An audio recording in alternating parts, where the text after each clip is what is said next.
Well, it's 7 o'clock. I suppose we should start. Of course, hello to everyone joining us on Insta Live this evening, being Friday. Thanks for also following our journey for the most part of this conversation, which is the NHI paired up with the unemployment of doctors in South Africa.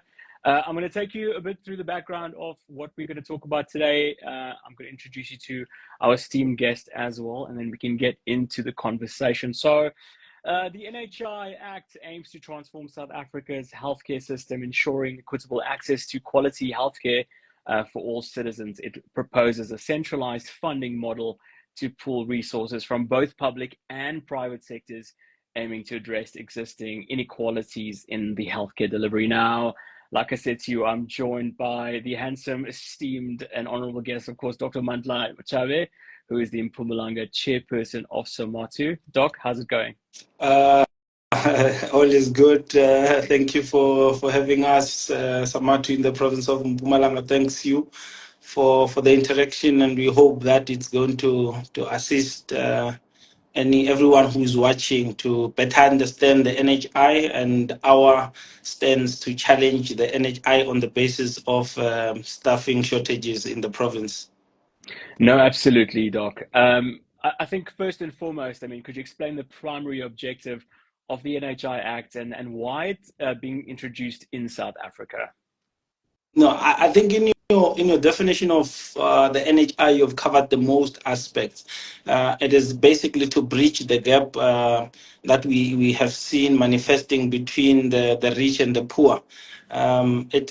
It's a vehicle to try and assist to ensure that the kind of healthcare that one accesses is not dependent on the depth of their pocket, which is very prevalent at the moment. The person who has more money has access to better healthcare services, and the NHI seeks to put an end to that by standardizing the level of care that we are going to get.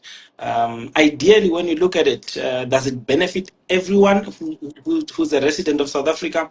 To an extent, yes. But obviously, if you are an individual who already has access to a medical aid, you can go to the most expensive of private hospitals.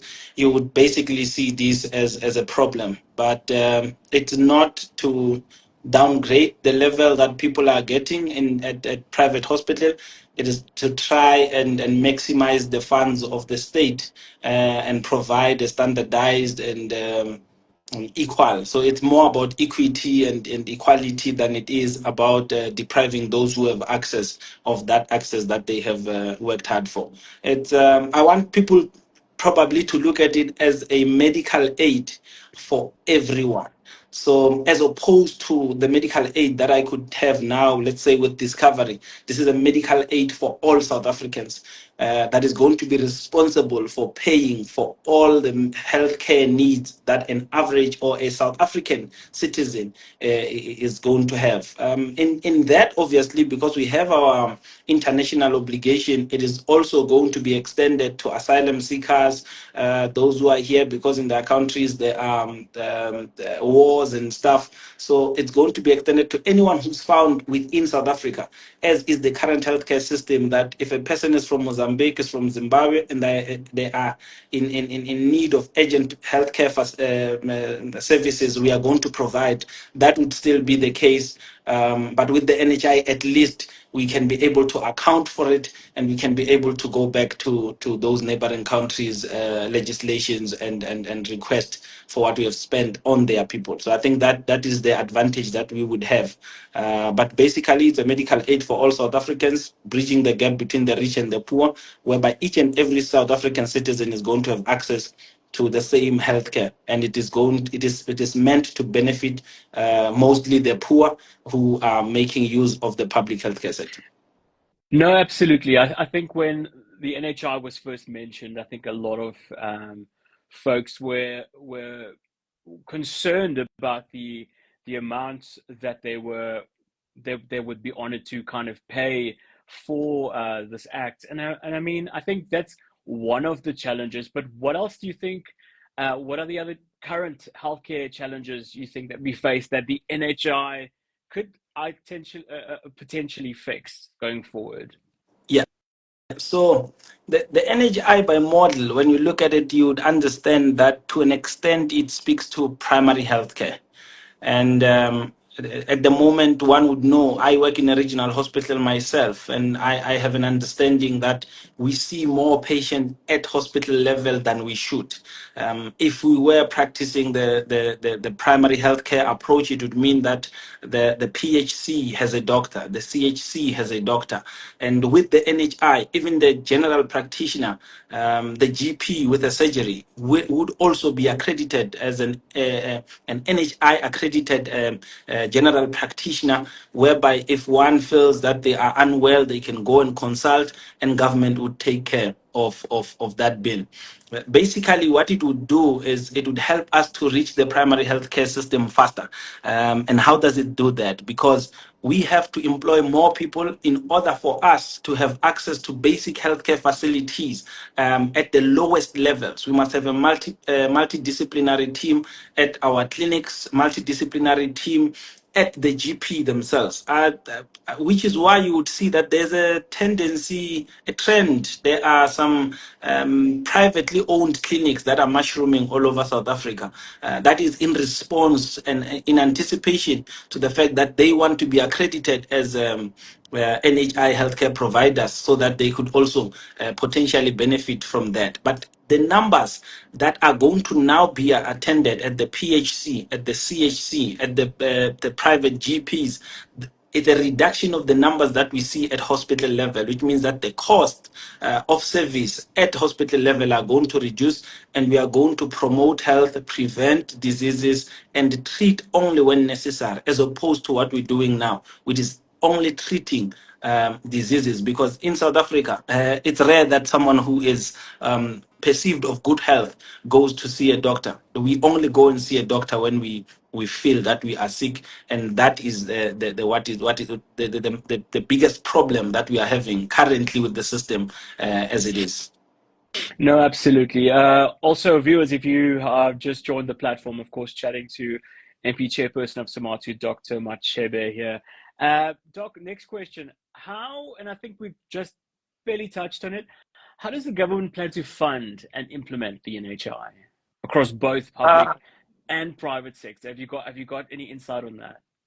Yes. So, how NHIs globally are funded is that there's a certain portion of tax that is going to be allocated to the NHI. But with what is proposed in our own country, it's that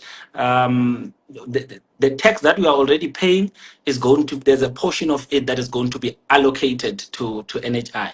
But it goes further to say that anyone who is employed and has the means to contribute will therefore be taxed a certain percentage that goes strictly to the NHI, which means that if I'm making 10,000 and they say that I'm going to contribute 1%, if I'm making 10,000 per month, it's going to be 100 rands. And someone who's making 100,000 is going to contribute 8,000 rand. So depending on how much a person is making, they are also going to contribute to the NHI fund.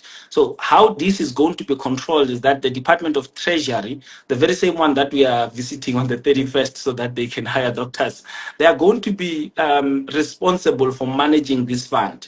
And any and all implementations or usage of this fund is going to be through the Cabinet of South Africa. So they will seek for counsel and advice and approval of the Cabinet to say that we now want to extend the scope of NHI to cover 1, 2, 3, and 4 based on the needs that we have identified. We must understand, and it's very crucial that South Africans understand this. The whole NHI concept is a process. It's not an event.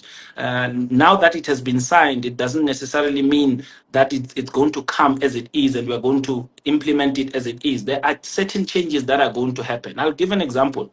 If they say, no, we are not going to cover a GP consult for a headache, this person must go to a clinic, for example, and we realize that we are failing to attend to that headache at a clinic level, and most of the time these people get referred to a GP, then there is a space there for us to improve. And as it is a process, it is going then to be discussed, and we negotiate and we say, no, let us start allowing the privilege of those that have a headache to go and consult at a GP, because there's going to be a whole list of what is catered for by the NHI. And amongst those things that are there, some are going to fall off and some are going to be added. It's a process that we are going to undergo.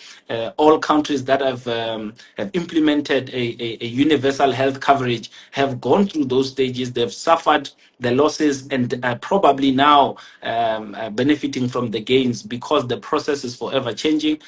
It's an evolving process that is aimed at bettering the system on a daily basis. So I think that the funding model might also be adjusted when we go forward. And what we do know is that what an individual is contributing for their medical aid is surely 10 times more than what the person is contributing towards their medical aid now as an individual. So I think that is the upside to it. Correct. I think we just saw a question before we move on to the next part of it. Yes. It comes from Vickers Grove. Can the government truly afford the NHI? The health budget is yearly reduced and less medical personnel are appointed. I think that's going to touch into the next segment of our chat. Do you want to answer a bit of this, or do you Yes, want yes. to? Yeah. I think looking at the current status quo, it doesn't look like the Department of Health or government is going to be able to afford the NHI. But at the moment, we must be made aware that there is, I think for 2024, around 80 million that was used to subsidize private healthcare. Now, that 80 million is no longer going to be used to subsidize private healthcare. It is going to be taken into the pool that will be considered the NHI fund. And through that, we will be able to render the services that we are rendering to the community. Is it possible that they might not afford it? Yes, it's very possible. I was listening to an interview by Dr. Makti, who is the health minister of Indonesia, giving a background of where they were and where they are now. And he says for the first 7 years, they were running on a negative. Since 2014 until 2021, they were running on a negative until COVID hit. When everyone was struggling and everyone was complaining about COVID, Indonesia benefited because people started being conscious that you don't just go to see a doctor because you just want a sick note or because you have a headache. You can actually go to the clinic and get a Panado or drink some water and rehydrate.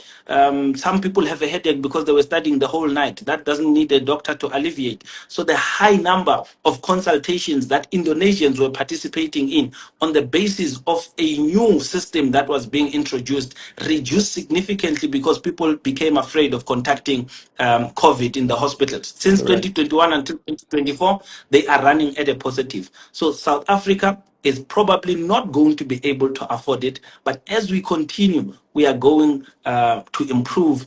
And the issue of less medical personnel being appointed is the same reason why we are having this talk today, because we hold the view that when there is no workforce, there is no NHI, because we need to improve on all aspects, starting from cleaners until specialists, Yes. drivers, EMS, everything. We need to improve on those in order for us to benefit optimally from this NHI animal that has been brought to our attention. No, absolutely, Doc. And just off topic and something you've just mentioned, is the public going to be educated in a certain aspect to say, touching on the headache, if you've got a slight headache, don't go to the hospital, don't go to the EC, rather go and consult a clinic or a general GP. Is there going to be some sort of conversation about that, or some kind of formal training in terms of when to go to the hospital? When everything, when the whole system turns, so to speak. There should be. If not, then this whole thing is going to collapse before it even starts. When I was growing up, I know there were healthcare workers. I know we talked about this earlier. When I was growing up, there were healthcare workers who would go around the community teaching us a couple of things, giving vaccinations to babies, and finding out, checking out our parents' BPs and sugar levels. That needs to be implemented again. We need to have this conversation on a daily basis. We need to have NHI healthcare workers who are dedicated to teaching the public about NHI and the benefits and how we as a country must manage the NHI to ensure that it works optimally towards the benefit of everyone who lives in South Africa. Because if it is not like that, and we are going to abuse the NHI, every second day I go to a GP because I want a sick note, I do not want to go to work. I say I have a headache because I want to sell the Panado. It is going to cause us more pain than good. There's more harm that is going to come out of that, because we are going to collapse a vehicle that was manufactured solely for the people who are disadvantaged, who do not have access to private healthcare, so that the level that they receive in a public hospital is the same as the level that they would receive in a private hospital. I'll give you a typical example. You come to my hospital and we do not have access to a CT, but 14 or 15 kilometers away from me is a private hospital that has a CT. And because I do not have a CT, and the NHI fund is responsible for paying for healthcare services that South Africans receive, I could actually call the private hospital, request for the CT to be done, and it will be lodged in the NHI system, and government would pay for that. So it is meant to improve the healthcare services that our people get, that South Africans get. And that is why we need healthcare workers to educate our people. The first and most important thing in health care provision is information. So we need to promote healthcare and give these people, our general public, the information that they need in order for them to not misuse and collapse the whole NHI fund. No, absolutely. I think education really, really is power. I think the next section is going to appeal to a lot of medical personnel that's live at the moment with us. It's going to be the impacts on healthcare professionals. Now, many doctors have expressed concerns about job security under the NHI system. What are the root causes for these concerns in particular, Doctor? I think to an extent we must accede to the fact that the whole NHI concept has not been brought into the attention of the people that need to hear about it. I think even medical professionals have a difficulty with understanding how the NHI is going to work. Now, on the same question, let me give you a scenario.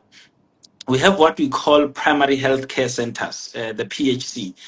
We need a multidisciplinary team there, which means we need a doctor, a nurse, a physio. We need a dentist. We need an OT, all allied, and you need a pharmacist, right? And at the CHC, we need multiple doctors. You probably need a doctor who's specialized or is in the field of gynae. You need a doctor who is in the field of surgery. You need a doctor for the emergency department, for internal medicine. Currently, we don't have those doctors in those institutions. And then you come to the district level, you need to have a certain number of doctors as well, going to regional, going to tertiary. So what it actually does is that it broadens the scope. There are sections of the healthcare provision that have not tapped into the need to have a multidisciplinary team. Our primary healthcare centers do not have multidisciplinary teams. So it opens job opportunities for doctors, for allied, for nurses, for pharmacists, because ultimately we need to have an MDT at every section of the healthcare provision service food chain. So it opens employment. What are we going to then do? All the unemployed doctors, 1,000 to 1,500 of them, we inculcate them into the system. We practice primary healthcare. We promote healthcare at the PHC level. We prevent disease at the CHC level. We treat diseases at the district level, and we refer only when necessary to the tertiary level and the regional level. But at this moment, at a district, at a regional level, I have to see a headache that has been there for 9 months. I have to see back pain that has been there for 3 years. I had a car accident in 2017. I have back pain, or I have left knee pain. This is something that should have been addressed at PHC level, limits the number of patients that we see at tertiary and at regional and tertiary level, but also create a number of posts that are at the moment non-existent, because you cannot do primary health care with doctors only found at the hospital level. What about the CHC? What about the PHC? So There is no threat to the jobs. Instead, it assists us, and we are no longer going to have unemployed professionals, because we are going to have so many posts that we are actually going to run out of professionals to fill those posts. And even the youngsters that are still in medical school now will actually see that there is benefit in studying in health, which is what we were told when we were growing up, that no, do a Yeah. course in health, you will never go hungry. But unfortunately, the status quo has changed now. Yeah. It is doctors sitting at home with degrees. So I think that threat can be alleviated by the mere fact that in primary healthcare, you need more doctors than we have now. And it will actually benefit us when NHI is rolled out and is implemented in the manner that is correct. No, absolutely, Doc. The question that's come through in the chats from Vikas Khurvia. So he's actually the acting head of unit at the Robert Mangaliso Hospital in the trauma unit. And this is a very good question because, as you know, I am studying law as well, and Yes. medical law is ideally where I'd like to go. This question: are there legal aspects that protect health facilities when patients are deferred away from hospitals if not critical? How is that going to play its part in, if a medical malpractice case has to come about? Yes.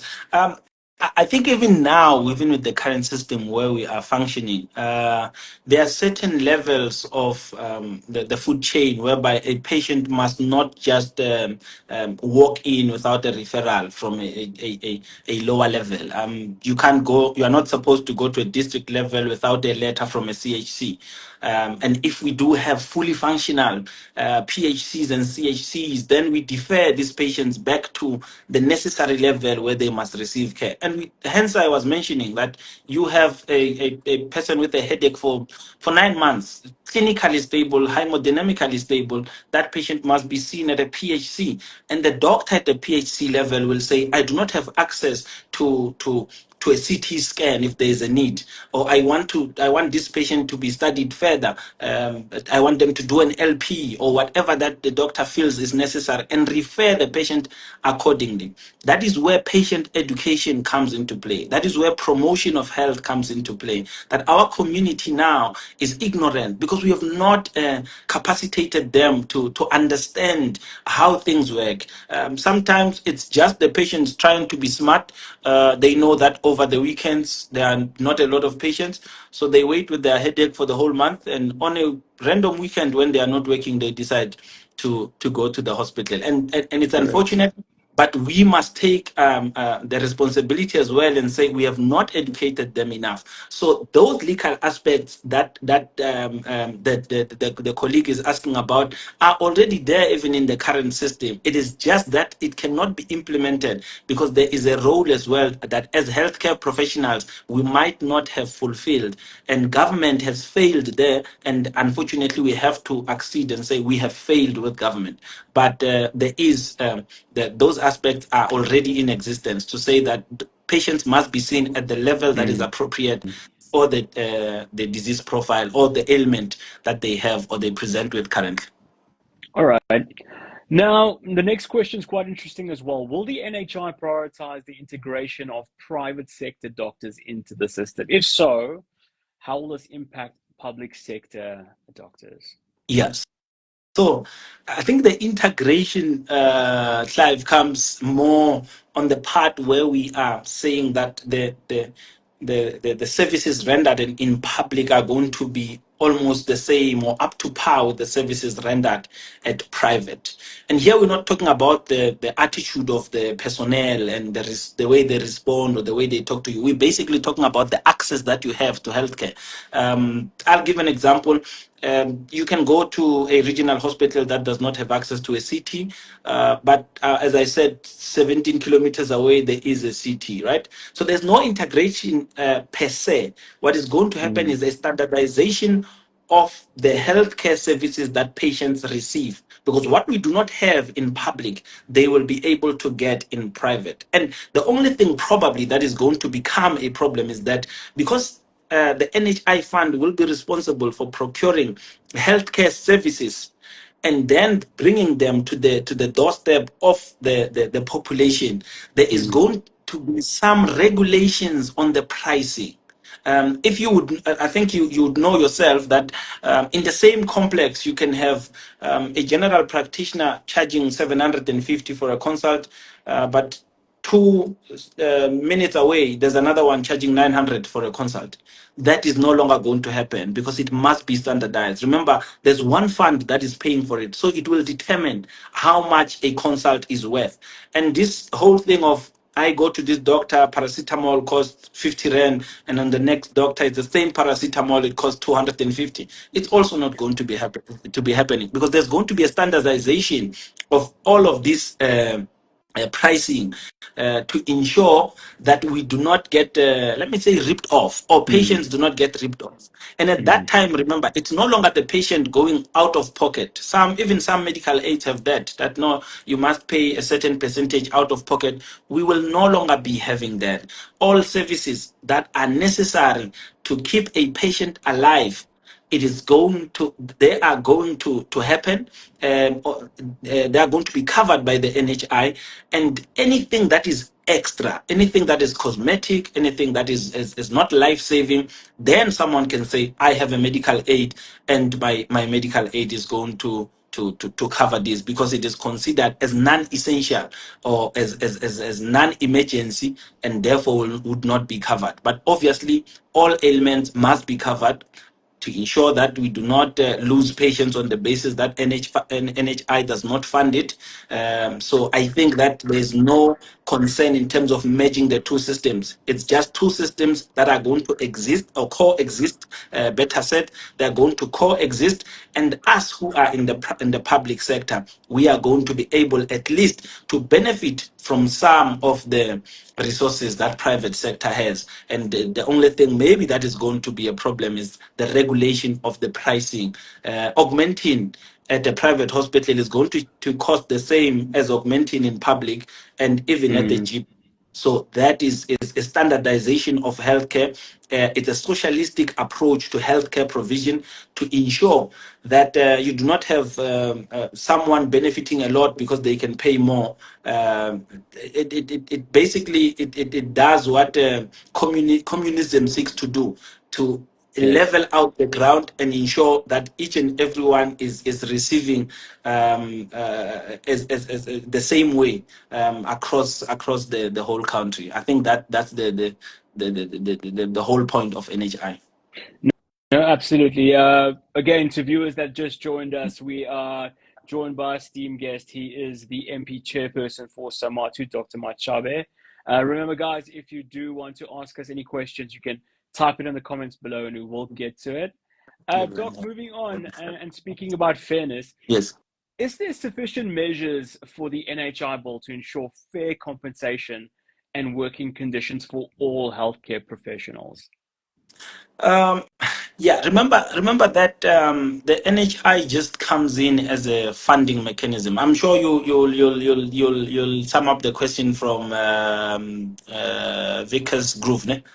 Yes, Okay, yeah. So um, the NHI just comes in as a funding mechanism. Everything continues the same way. If I am employed in the public sector and I hmm get a certain salary, I'm going to continue getting the same salary. If I'm employed in the private sector and I get a certain salary that is fixed, then I'm going to continue getting it. If it's dependent on my own revenue, then I'm going to continue getting it. But that one is going to be affected, obviously, because of the costing.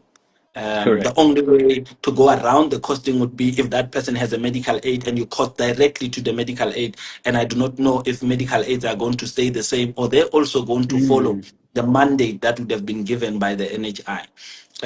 So if I'm in public, I'm going to get paid the same.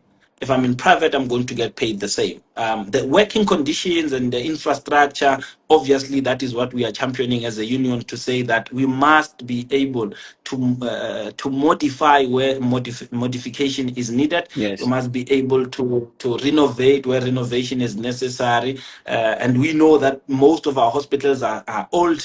The infrastructure is very frail. So we must be able to fix all of those problems to ensure that at the end of the day, the NHI is rolled out into a healthcare system that is functional.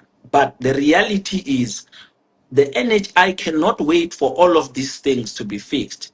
The NHI must be rolled out and these things get fixed. As I've said, it's a process, it's not an event. The process of rolling out the NHI must start, but we must be very careful to participate in that implementation of the NHI. So if you are a doctor, you must be very active. If you are SAMATU, you must be very active. All stakeholders must play their role, because as long as phase one has not been fully implemented and we are satisfied with it, we can't go to phase two. The foundation is very Yeah. important. So we must be able to know that it is going to be in a staggered approach, that is going to be phase by phase. For as long as we have failed to implement successfully phase one, we do not move to phase two, because we are going to have a problem whereby we give government officials a chance to loot the money, we know the history of corruption that we have in the country, and before we know it, there's no NHI fund, the healthcare system has collapsed, and we are actually in a deeper problem than we were before we even tried this NHI Correct. thing. So we start in Yeah. a staggered approach, and we ensure that every phase is fully implemented before we move to the next. And we uproot any and all kinds of corruption, fraud, or mismanagement, and we ensure that our people benefit. And I think that there needs to be a specific task team that is tasked with ensuring that the funds of the NHI are going to be safely taken care of, and ensure that anyone who tampers with those funds must feel the wrath of the justice system. No, absolutely. And I mean, SAMATU, we all know, has been championing the the lack of employment of doctors, and this question is going to come into play for that, because like we spoke about earlier, there's going to be a snowball effect. With the lack of doctors, how is that already going to affect the overstretched hospitals at the moment? And then when the NHI bill eventually kicks in, is it going to eventually cause a collapse if this trend continues per se? Yeah, if we look at the whole structure of the NHI, Clive, there's no way we can implement the NHI now. Our CHCs, because we start with primary healthcare center, community healthcare center. Our PHCs are dead. They are run by nurses. There's no doctor. That is a big problem.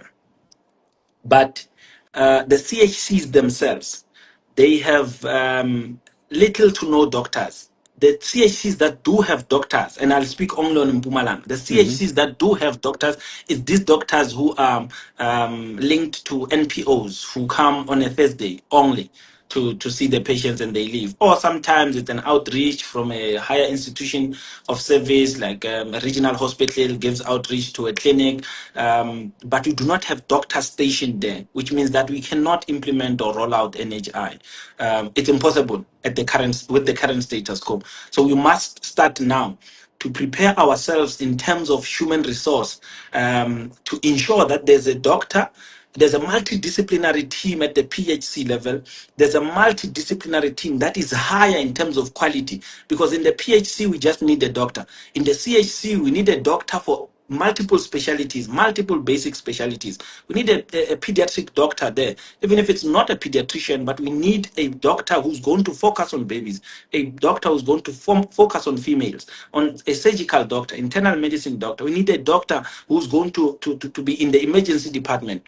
And we need these institutions that are called CHCs to actually run those 24 hours with a doctor present. And currently, the whole 24 hours, it's our overworked nurses who do not have a doctor being in those CHCs only to serve as guides to the hospital, because every patient that comes will most likely get sent to the hospital because there is no doctor at all. So we need to restructure the human resource aspect of the healthcare system. And I'll speak only about Mpumalanga because probably other hospitals have access to doctors at CHC level. We don't. We cannot implement NHI if we have Correct. not fixed the human resource aspect. And that is one of the most important aspects. NHI is going to be fully dependent on the availability of healthcare professionals to make sure that we give the services that we need to give at the level that is appropriate for the ailment that the patient presents with. So we are not ready yet. We need to hire more doctors, we need to hire more nurses, more allied healthcare workers, more pharmacists, and then we can start with the rollout when everything that is due for a PHC is going to be addressed at the PHC. At the current level, the nurses in the PHC and the CHC are just going to throw the patients at the hospitals.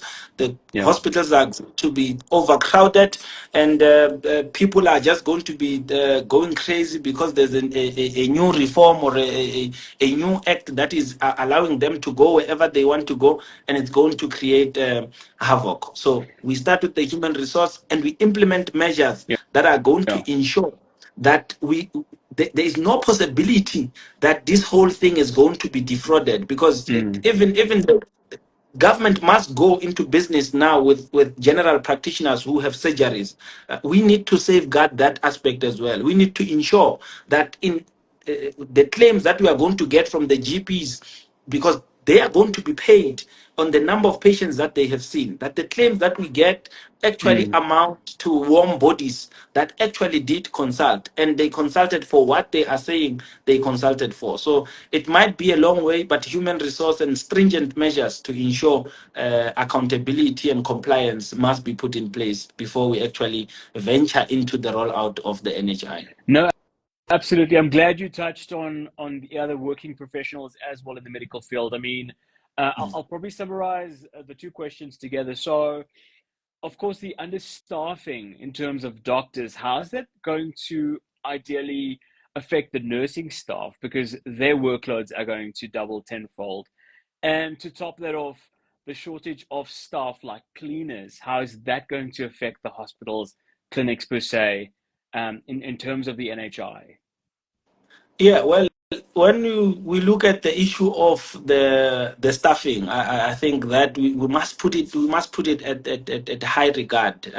If we needed one cleaner because we had one doctor and we had three nurses and we were seeing seven patients, immediately we start seeing 40 patients and we employ 17 nurses and five doctors. It means as well that must grow proportionally, because the amount of work that one cleaner was doing has now multiplied. So we need to it's a healthcare system reform, which means that the number of cleaners must increase in proportionality to the number of doctors, in proportionality to the number of allied healthcare professionals, to the nurses, to the pharmacists. We need to it's more like we are trying to improve the system, and by in so doing, we are actually improving even the number of people that are available to render the service. So it's not only limited to just doctors, to allied and everyone that is employed, even the clerks, the admin clerks. We need more of those,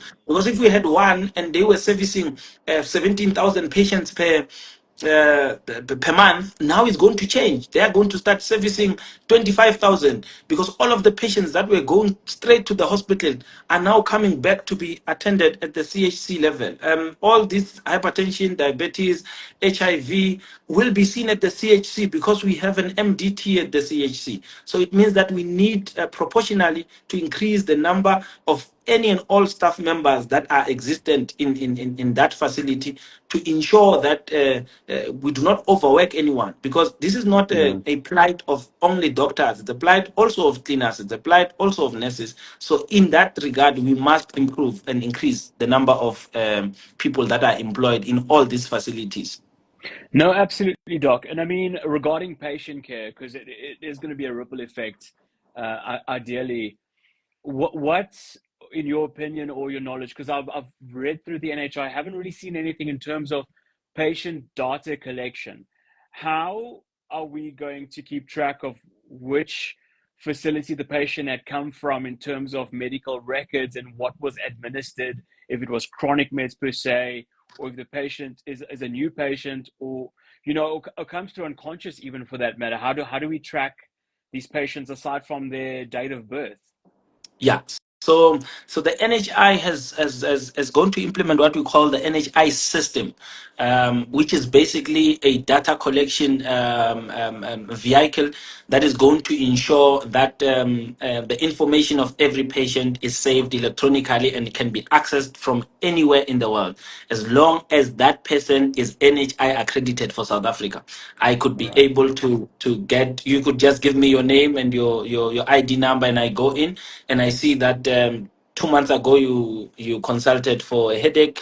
1 month ago in Western Cape. 1 week ago you consulted for something else in Northern Cape, and it is going to be very simple. So this very same information that we have now, unfortunately some of our institutions are still backdated. We are still writing on a piece of paper and keeping it in a physical file. That physical Mm. file is going to become electronic, and we are going to access that information. So one would have just to register once. You'd register once with the NHI, and when you go the second time and you present yourself with your personal details, any NHI accredited practitioner would be able to get your information, which is actually going to work even more efficient as opposed to the system that we have now, where files get lost, and almost every time you see a patient is for the first time, only that they can tell you that, no, I have diabetes, but I do not know what I am taking. So that is going to change, and it's going to improve in with the NHI system. Hopefully now, also as medical professionals, we need to equip ourselves in terms of being computer literate and eloquent, to ensure that we do not delay healthcare service because we are still there typing with one finger there. No, absolutely, absolutely. Well, let's move on with some solutions and recommendations. I mean, what specific actions do you think, from SAMATU's point of view, can government take to mitigate the risk of unemployment amongst healthcare professionals during the NHI rollout? The same measures that they should be taking now will still be applicable to the NHI. But firstly, what we must do is we must look at why are we training students, and I think that has always been the question when you find yourself unemployed and you are, in Mm, most cases, you are a bursary holder, and you were told that no, you would have a service obligation of 7 years, is that there was no proper planning. If I'm taken to school in 2015, they know I'm going to finish in 2021, 2022, and 2023. I am going to do my internship, and after that, I'm going to do my community service. They must already know by the time I graduate in 2021 where I'm going to work when I finish in 2023 or in correct. 2024. That is the problem that we are having now. It seems we are there's no foresight. It's almost like we are just here today. People don't exercise a level of accountability, and it's unreasonable that we are going to teach people. We are going to say, no, let's make you a doctor, but we don't know where we want to place you. Mm, And obviously, these austerity measures, I think there's another problem. These austerity measures that are imposed on the Department of Health, we must do away with that, because how do you have a budget cut for Department of Health whereby the population is growing and the number of professionals are increasing as well? That is also ridiculous. You cannot have such a thing. So how do they mitigate unemployment of healthcare professionals? Is that they take the healthcare professionals that they have now. Isn't it? We mm, have a fund, and they use the very same fund of the NHI that is going to be taken from our taxes, because remember, the more we employ people, the more tax we are able to get. And according to their salaries, they will now also be at a position where they can contribute towards the NHI. I think we correct. can look into it in that fashion. But they also must implement ways that show that they are leaders, because we put them there and say they are leaders, but at the moment they are not leading. The problem that we are having is that we have a lot of unemployed people who are bursary holders, who are supposed to be accounted for, because we took you to school and we had a plan of where we wanted to take you. So Yes. probably that's where we need to start. But also understand that NHI equals primary healthcare. And as such, we need to equip all the levels of healthcare provision, starting from the PHC, also employing general healthcare workers who are going to be the mouthpieces of NHI, who are going to go into the communities and check the BPs and sugar levels of these elderly people, and Yes, ensure that we decrease the number of people who actually walk into a healthcare facility. And we can take such lessons from countries like Cuba. I had mentioned the interaction I had with that video where correct. they were speaking to this guy from Indonesia. Those are great examples, and one must know that not all NHIs are thriving. There are some that have problems, but we must take from the ones that are doing good and prevent the mistakes of those that are not doing good, so that we Mm. can have NHI system that is very efficient, and it is to the benefit of the majority of the South Africans who do not have access to private healthcare. No, that was really insightful, Doc. From SAMATU's standpoint, SAMATU got any plans or suggestions to collaborate with the Department of Health to address the staffing challenges, and essentially ensure smooth rollout of the NHI? Yeah, they've already involved us in the plenary for the model of the NHI. We participated fully in that.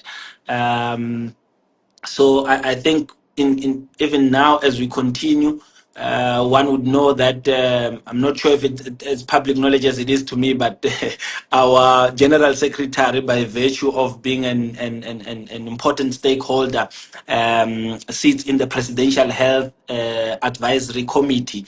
I think as of 2024, and we were very active in the dialogues that led to the establishment of the bill into an act. And we also had our own surveys that we ran so that our members and non-members, but the people in the medical fraternity could also participate in shaping how this model looks like. For now, I remember in 2024, we also formed part of the universal health coverage. We were one of the panelists there. And there's another one, the Africa Health. We also had a delegate in Africa Health. But even on live television, we formed part of the panels that were discussing NHI, and we've gone out in support as a union of the NHI, and we still have hope and faith that the NHI is going to work and it's going to benefit our people. But there are certain things that we need to correct in preparation for the rollout of the NHI, and proper staffing for all levels of healthcare provision services or sectors. We need to do that, because if we don't, then there is an NHI model that is well crafted that is not going to fit into the problems that we are having as a country. No, no, absolutely. Speaking of the union, what's the union's take or thoughts on upskilling and retraining program for medical professionals going into this NHI? Yes, I think as a union, we've been very vocal about this, and I hope that in other provinces as well, the leadership has taken the same mandate, to say that it is important for us to continue bettering ourselves in terms of the skills that we have. We also Mm. form part of the people who organize CPD activities to ensure that there's constant training and constant exposure to new developments in medicine. I think personally, I subscribe to the notion of one intelligent man who says that the doctor in me starts to die the day I stop to read. Because if as medical professionals, we must continuously improve our knowledge. I am not the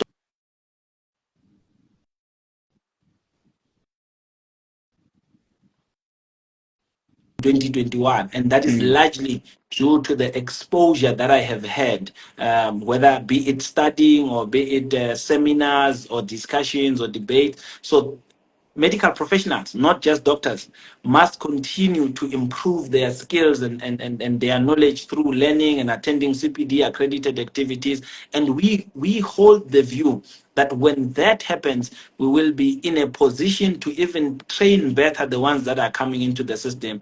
And because of the knowledge that we would have acquired, be it about the NHI, about primary healthcare, we will be able to be contributors of note to how the rollout is going to be, because then I can be taken from a tertiary institution to go and head the program the primary healthcare center, and one can be taken from a regional to go and head the program at the community healthcare center.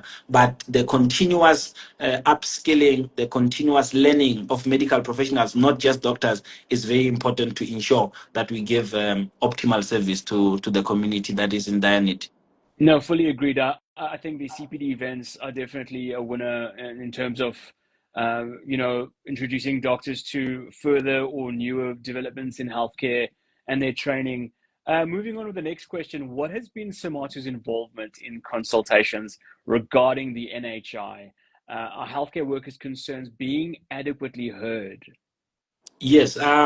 As I had already mentioned, I think the surveys ran were to ensure that when SAMATU speaks, they speak on the basis of what the members have mandated. Mm, Maybe we might not have had an interaction with every medical doctor in the country, but the most of those that participated brought in very sound contributions that were taken and championed and to ensure. So as I have said, that now we have a seat in uh, the Presidential Health Advisory Committee. COSATU as well, because we subscribe to COSATU, has a health committee that we fully participate in. So we're very instrumental in the modeling of the NHI bill, and we try to be as instrumental to make sure that we participate in it being adopted as an act. Now that it is there, we are participating in the steps to ensure its implementation. And obviously, through our own seminars, our own debates, our own face-to-face interactions with the members at the hospital, we'll be able to get where the members are, and in a nutshell, be able to summarize the views and concerns of the members to ensure that their voices are being heard. But obviously, we are a member-led organization, and it is our responsibility to ensure that the views and concerns of the members are raised, and raised sharply so. No, absolutely. I think Samatu carries the voice of their members so well. How do you see the private healthcare sector adjusting to the changes that will be brought through by the NHI? Uh, Imagine this. There's here you are, you have the full chicken in your hands, and there's someone threatening to come and take a big chunk and leave you with a drumstick. That is Mm, the situation, sadly, that we are facing with the private sector. They are used to benefiting from the medical aids, from the unregulated someone would call them exorbitant prices that they charge for healthcare services.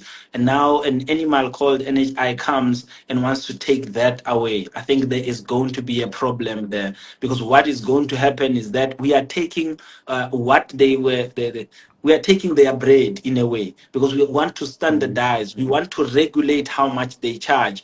We want to say a CT cannot be 10,000, it should be 2,000, and there's an mm, 8,000 that goes away there. So there is a process of adjustment that private sector hospitals and specialists must undertake, and that is going to be a painful process. But change is painful, and they are going to get to a point where they understand that this was for the greater good. Because if 80% is not able to access that healthcare system, and it is only reserved for a plus minus 15 to 20% of those that seemingly can afford, others can't even afford. It is just the pressure that is put on them by society to say, hey man, you are a teacher, you must have a medical aid. And you find that that medical aid chows a reasonable percentage of the salary of that individual. But because mm, of societal pressures, we then succumb to that and say, I need a medical aid, and you pay those high fees and high tariffs, and we want to say now, you that the same service that you are paying for at the private institution, We want to bring it to the public institution and ensure that your contribution towards this fund is according to how much you make per month. That Yes. is a socialist approach in the healthcare system, and it is going to standardize all the healthcare. And obviously, the person who's going to suffer the most is the private healthcare provider. But we are going to get to a point where they also understand that when we bring them these patients that we could not see from the public sector, they will also still benefit, because now what is happening is that we wait for a queue to go to Steve Biko for that CT or that MRI, Mm-hmm. or we wait for 6 months for our patients who are cancer patients to go to Bara, and 6 months for a cancer patient, it defies logic. But it is the current status quo. It is what we are dealing with. So private will get along with the train as it is moving. Now the priority must be given to the majority. This is a democracy, so the majority are the ones that are being put first, and ensuring that their healthcare services are optimal. No, correct. Doc, amongst the members of SAMATU, is there a collective fear or few collective fears that your members are bringing forward to the union? No, you've represented our members quite well when you spoke of the fear of job security in the Yes. NHI. What does this mean for the working environment as we've come to know it? But I think we must be able, and as a union, we must be in a position to allay the fears and say, if you are in the public sector, even if you are in the private sector, NHI is not out to get you. NHI is out to benefit the poverty stricken, those who are from the far-flung areas of all the provinces, far-flung areas of Mpumalanga, those who would otherwise have to travel 2 hours to go and see a doctor. Now we Mm-hmm. want to bring a doctor into your community, because how does it make sense that there is no doctor within a distance of 2 hours? It does not make sense. It means Mm-hmm. that healthcare services are not benefiting those that need them the most. Instead, they are benefiting those that are able to pay for them. So we want to change that with the NHI. The whole objective is to ensure that the poorest of the poor in the most distant areas of any province will have access to sufficient, efficient, and effective medical healthcare services. And that can only be achieved when primary healthcare is optimized through the establishment and the rollout of the NHI in South Africa. No, absolutely. I mean, like we spoke earlier, if there is a serious health crisis, and if a patient has to, you know, transit 2 hours to get to any sort of facility, I mean, that's a very sad situation It in is. that regard. It Doc, is. It is. regarding the union, is SAMATU planning on playing any roles in educating both healthcare workers and the public about the NHI going forward? Because I think there's a lot of red tape in terms of, what the public fully know versus what's still about to roll out. Has SAMATU got any sort of education structure in place to share a bit more knowledge with healthcare professionals and the public alike? Yes, yes. At national level, we've established an ad hoc committee, which is the academics committee. I believe that they will be taking on the issue of educating our members and non-members or doctors in general. But obviously, through the channels that are established in the union, it's going to reach the members, because when they send emails, those emails go directly to the members. But Mm. public engagement platforms such as this, debates, seminars that must take place, SAMATU will champion that.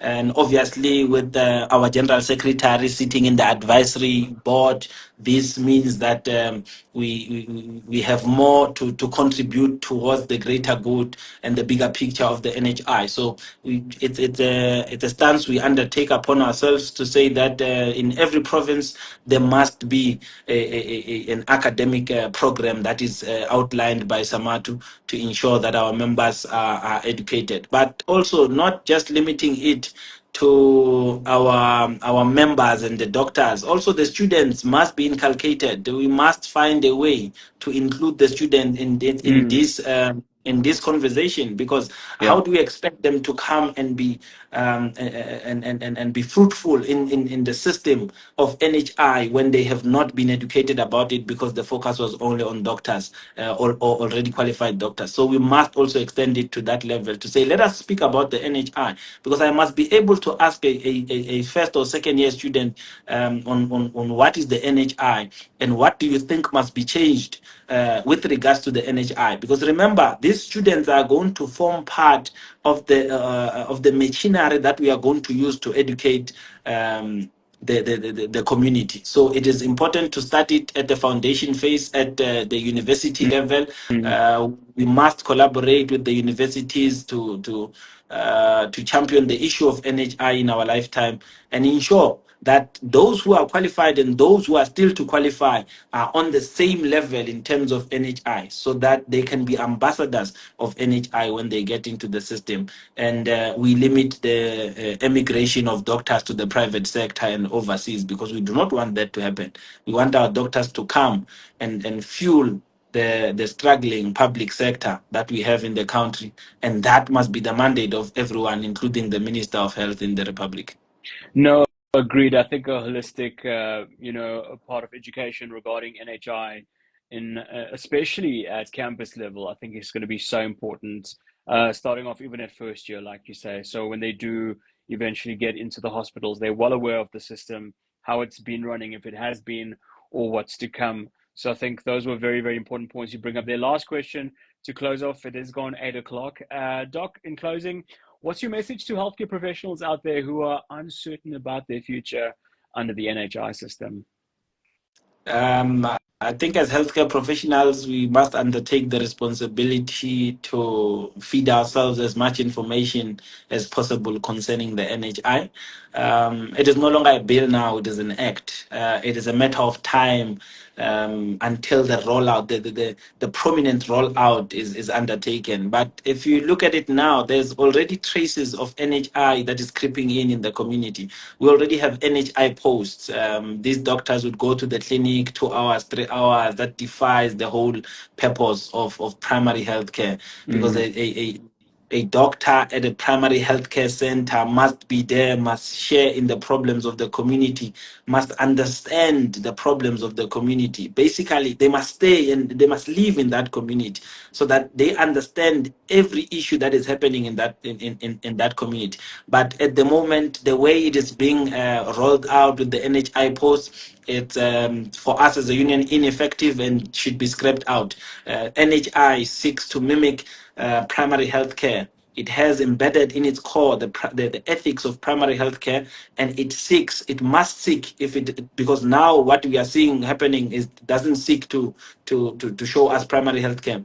It must seek to ensure that every level of healthcare in the country is catered for with sufficient healthcare professionals. At the moment, you can't say a doctor that comes for 2 hours and sees 10 patients is providing primary healthcare. It's nonsensical.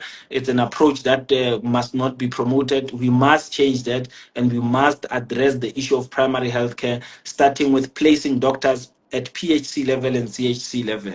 But anyone who is employed in the public sector or the private sector, we have nothing to fear. NHI is not coming to take our jobs or to reduce our salaries. They are already attacking our salaries, but the NHI comes to say, let us broaden the scope of a doctor. A doctor must not only be an entity that is found in the hospital. You must be able to go to the clinic and see a doctor. And this actually, it brings basic healthcare services to the community where they need it the most. Not this thing of our parents having to wake up at 2 a.m. because they want to be the first on the queue at the hospital to get their medication. That medication they should be getting from the primary healthcare institution, the primary healthcare center. It's unfortunate now that we are here, but we must embrace where we are and we must try to change and improve so that when this NHI comes in, our people already understand what the NHI is and can fully benefit from this animal called NHI. No, certainly. I think knowledge is going to be power at the end of the day. But there you have it, viewers. Thank you so much for tuning in. We've had Dr. Matshabe, MP Chair of SAMATU, joining us this evening online. If your questions weren't answered, we will definitely answer it later on in the chats. But thank you, everyone, for joining us. Thank you, Doc, for joining MEDIMAGZA as well in this very, very important conversation. We'll definitely keep in contact and see how this rollout takes place, and we will definitely structure more interviews going forward to continue educating the public as well as healthcare professionals out there. So thank you so much for your time, and thank you to the viewers for tuning in. Have a wonderful evening ahead. Thanks, guys. Oh, thank you for having us, man. We'll be looking forward to further engagements concerning the topic and other things in general. But maybe just to take the chance and do say, following the unemployment of doctors, we're embarking on a march from the union buildings to the Minister of Treasury on the 31st. We are requesting and giving a clear mandate to the doctors to fully participate. And obviously, it is very important that that much takes place, because the unemployment of doctors directly leads to the suffering of the communities. And in so saying that we need doctors employed now, we are not casting any doubt or disregard for other professionals that are at home unemployed with their qualifications. We equally acknowledge the importance of all other professionals, be it in the healthcare system or not. But we cannot have a situation whereby a granny who's 96 goes to the hospital at night with a raised BP and has to perish because there is no doctor, or a lady, 19-year-old primigravid, who goes to the hospital to deliver but has to lose the baby and probably lose their life because they are told that for today there is no doctor that is rostered. The notion that doctors seek to be special is flawed, and we cannot take that. We do not accept it. We are calling for the minister to withdraw that. But what we do know is that the people that we serve are special, and we are not going to stop until we get them employed. In Gauteng, that's what we are doing at the national level of SAMATU.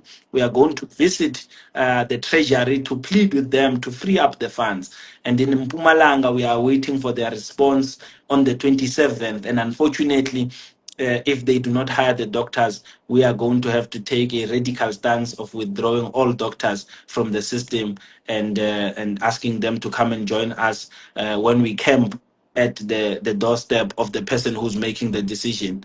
We are hoping that the Premier of Mpumalanga is going to respond to our request satisfactorily, so, because if not, then we are going to have a shutdown on Mpumalanga, on the 14th of February. When people will be buying each other roses, we will be there sleeping at the gate requesting for doctors to be employed, because the community is suffering. Our grandparents, our mothers, our brothers are dying because doctors are seated at home. Thank you for having us, and you'll forgive me for abruptly taking the spotlight.